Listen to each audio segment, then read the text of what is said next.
Very good morning students, myself Vishal Pandey from Green Valley English School. Today I am going to discuss the question and answers of The Landscape of the Soul, a very famous and eminent story related with the Chinese and European civilization, the paintings of their own era. So let us begin with the discussion of these questions. As I have already finished this chapter, you can watch the previous videos of mine. Just visit to my YouTube channel, and in the playlist you can find all the videos regarding your classes, so don't miss to see those videos. Let us discuss the question and answers. If you talk about the questions in your text, it has been given. You can see your textbook. In there you will find the first question, that find out the correlates of yin and yang in other cultures.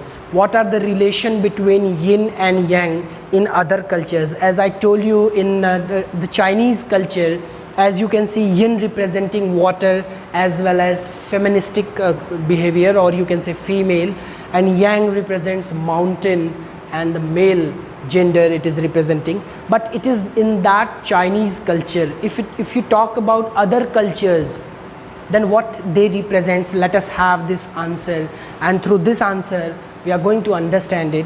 In Indian culture, yin, which is respective and female part, and yang, which is masculine and male part, are known as Maya and Brahma.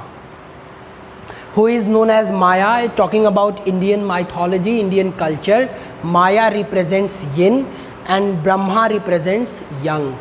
So keep this in your mind. Question can be asked straight away, or the same question can be asked in your examination, so don't forget to mention this.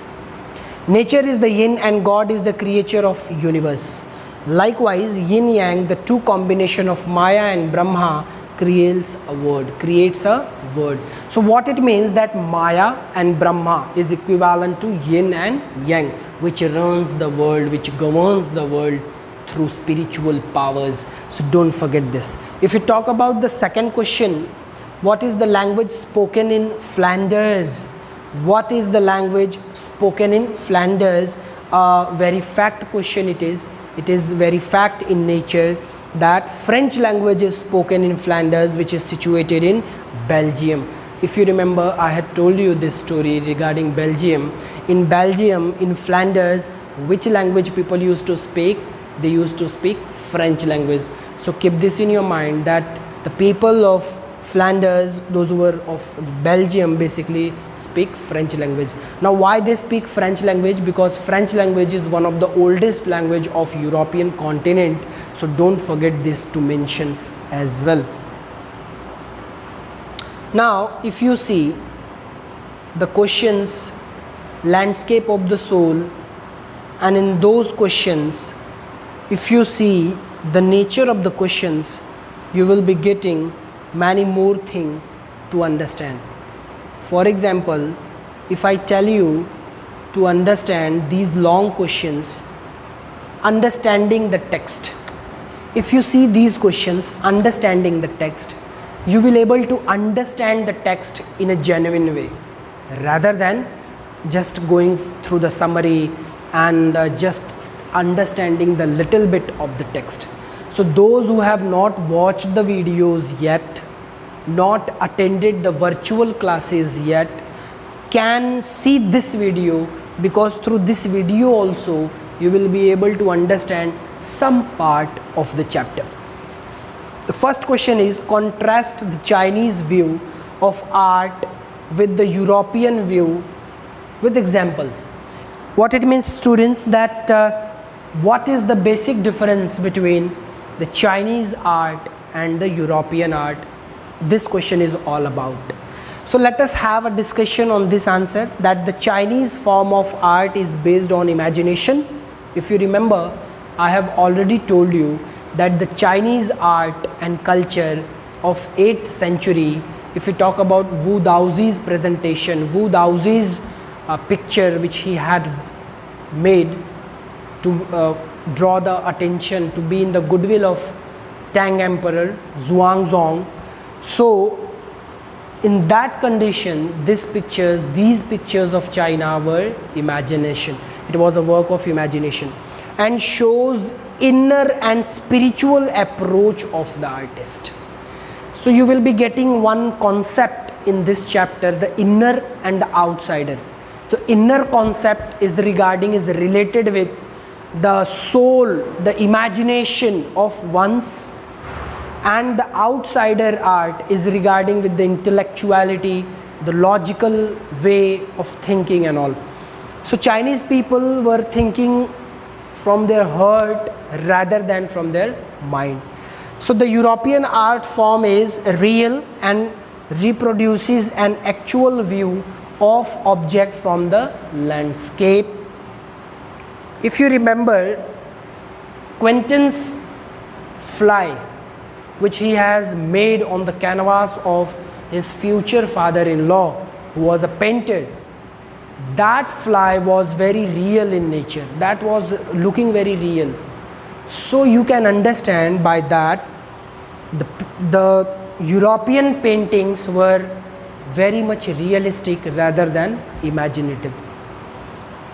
If you take the example, because it has been asked in the question that explain it with an example. So let us take an example of shanshui. If you remember this word shanshui represents yin and yang. If you think about this chapter, this shanshui word, it has been taken from Chinese language, and shanshui is a Chinese concept of art which means mountain and water. I have already discussed this word shanshui in the virtual classes, but shanshui represents what? Water and mountain. Don't forget this. It is used together to represent the word landscape.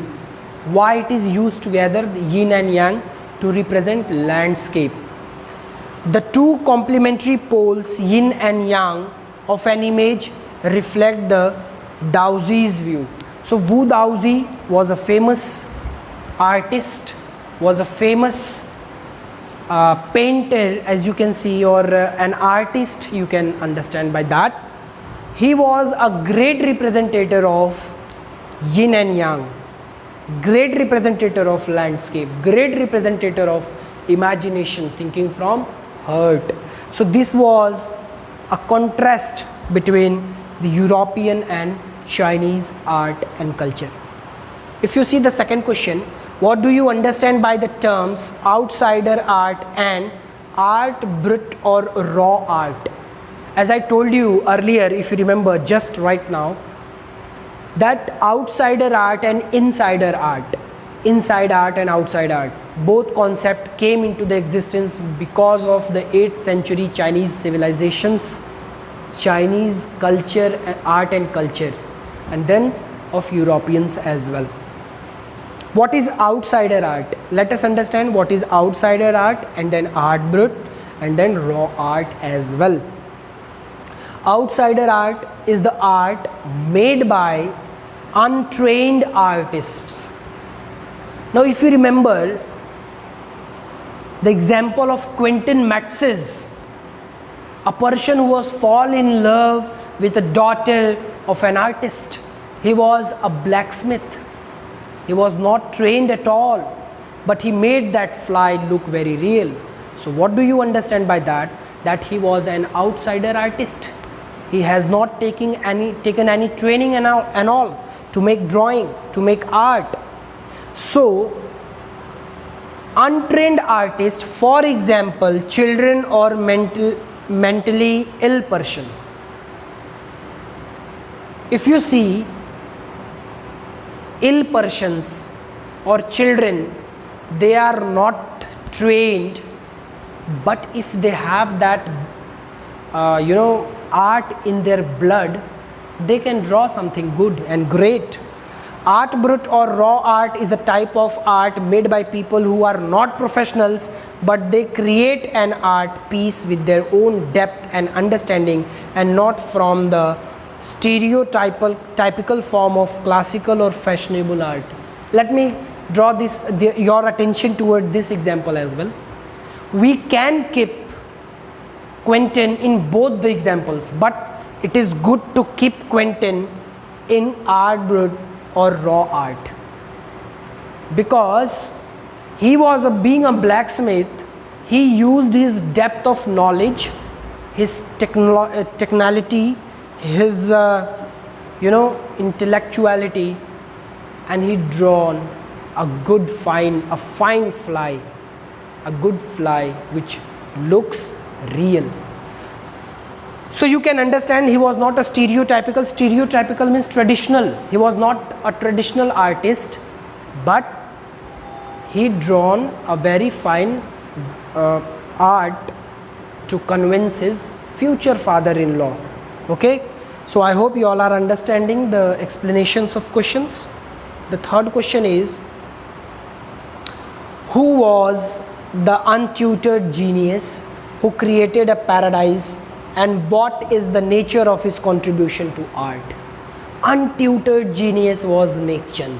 Keep this in your mind, that untutored genius was Nick, and it is generally based on the Indian culture, art and literature, and in that case this question can come straight away in your examination. So don't forget to learn, understand this question as well. Untutored genius. Who was untutored genius? Nick, because he was illiterate. He was not well qualified, highly qualified. So Nick, he was an 80-year-old creator. He was 80 years of age when he created Rock Garden in Chandigarh. Director who made the world famous Rock Garden in Chandigarh, he used everything from a tin to sink or anything which he felt as an art form. One of his famous creations are Women by the Waterfall. So he took the help of waste and he made out of best.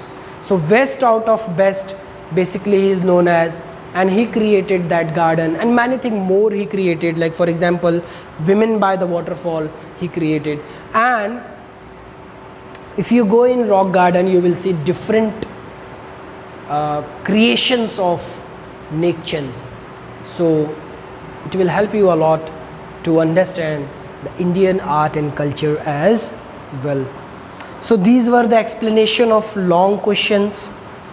If you see, talking about the text, two questions are there. We had already understood many questions, but let us have a brief introduction about these two. The first question is, discuss the emperor may rule over the territory he has conquered, but only the artist knows the way within. If you remember the Chinese emperor and Wu Daozi, Wu Daozi has his own impact on his paintings, on his drawings, on his art. But emperor was rather fascinated towards art and literature and culture basically.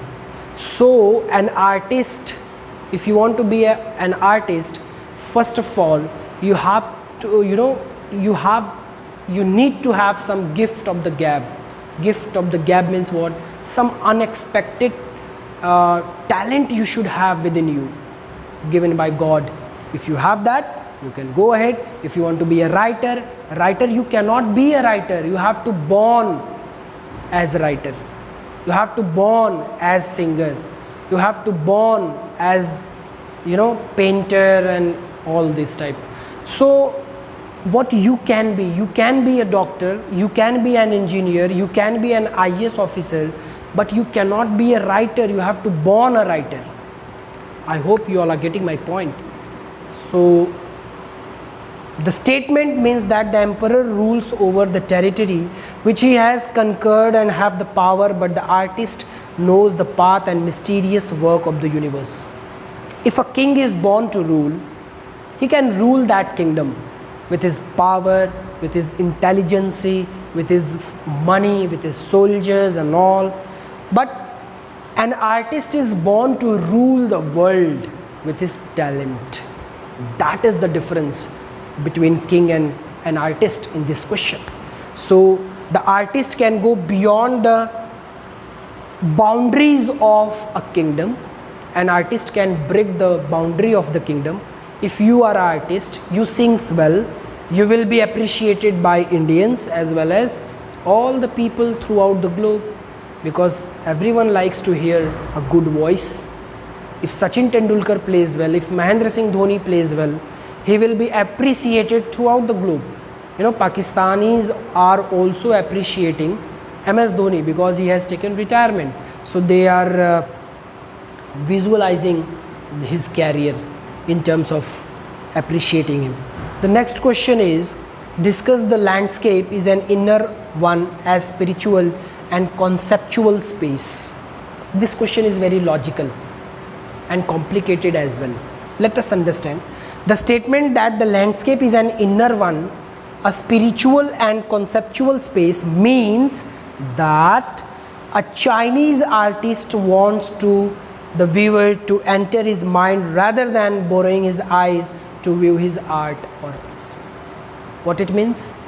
The Chinese painter, Chinese artist wants you to appreciate his art rather than thinking logically, to just pick out his and criticize him. So he don't want you to criticize, he want you to appreciate. Okay, so this is the one view. This requires both physical and mental participation. Viewer can enter the painting from any point and travel from one point to another point. As it is not a real one, it is an inner, spiritual and abstract space of the artist. So if you can see, the landscape is an inner one and spiritual and conceptual space. This question only represents to the Chinese art and culture, not to European art and culture. So keep this in your mind. When it comes to inner one, when it comes to spiritual one, and when it comes to inner and spiritual, what it means, that it will represent the Chinese art and culture. It will represent the pictures, the arts of Wu Daozi. Okay students, so I hope you understood all the questions which I explained right now. So watch this video as many times as you can. Take care. Bye bye.